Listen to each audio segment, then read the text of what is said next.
paqja nuk është e garantuar.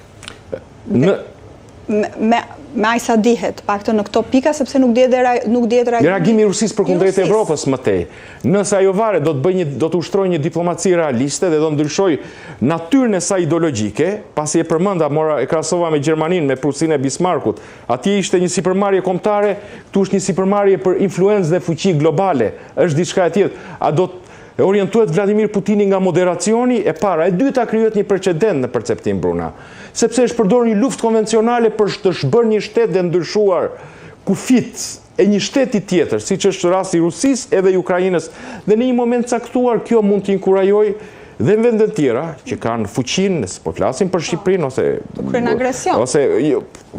në emër të përmbushjes së objektivave kombëtare, që ata për revizionimin e historisë të futen në sipërmarrje të tilla. Këto janë ato që quhen rrjedhojat që ta përmbledhin dhe ta kuptojmë. Pra, me kaq sa është e ditur, me këto akse kryesore, kush fiton dhe kush humbet?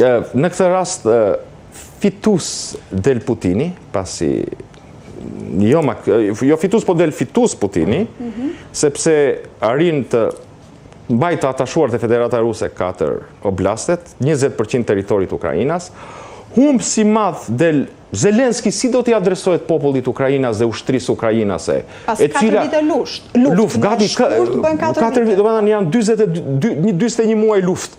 Si do t'ju adresoj pas 20 muaj luft Zelenski, ushtrisë dhe popullit Ukrainas, si unë do t'a pranoj këtë plan? Do t'ishte në...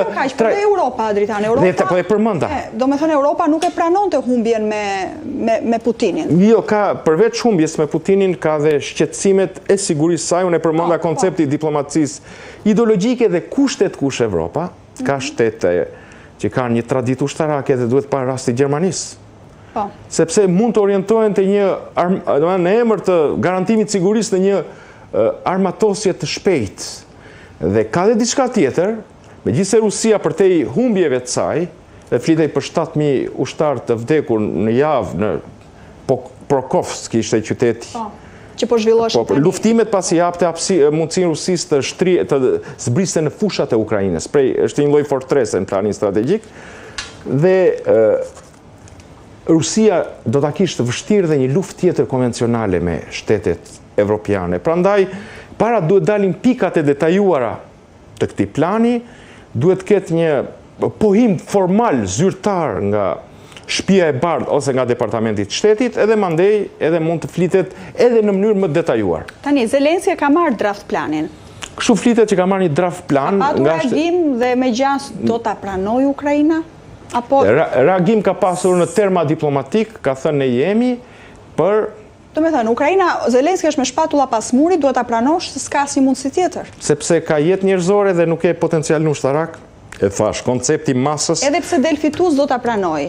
Me gjas... Jo, fitus... Nuk del fitus. Jo, nuk e di do ta pranoj apo jo, a i tha ne jemi për një plan të drejt paqe, ku Shtetet e Bashkuara të kenë një rol kryesor, garantues, por nuk ka pohuar ose mohuar që unë do ta pranoj, ose jo, ne jemi në nivelet e prognozave dhe që nënkupton që është e vështirë. Imagjinoni, Bruna, po eri përsëris, del Zelenski e pranon planin e paqes përballë popullit Ukrainas dhe ushtrisë që ka luftuar.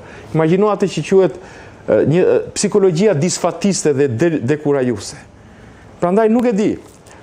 Ai ka bërë një deklaratë po eri përsëris në terma diplomatik, por nuk ka shprehur një qëndrim fundor ose përfundimtar në lidhje me pohimin e këtij plani. Jemi ende në hapat e parë të planit, do të ketë vizita, vajtje ardhje të zyrtarëve në Washington dhe në Rusi. Gjatë ditëve në vazhdim, nëse mund të ketë brenda aktiviti në një...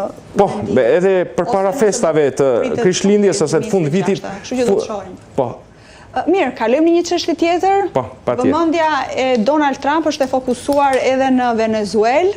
Ka patur një dislokim të mira forcave në Karaibe, kështu që çfarë kërkon Donald Trump nga Venezuela, çfarë mund të arrijë me Maduron? Zyrtarisht, Bruna, dhe formalisht Trumpi ka atë që quajnë military build-up, huge, që thonë ata shumë të madhe, impostimin e madh ushtarak, sidomos edhe në Trinity and Tobago, që është vetëm pak kilometra nga brigjet venezueliane, ku është akostuar dhe aeroplan mbajtësja më e madhe që është Gerald Ford, Trumpi po zhvillon një luftë kundër karteleve drogës.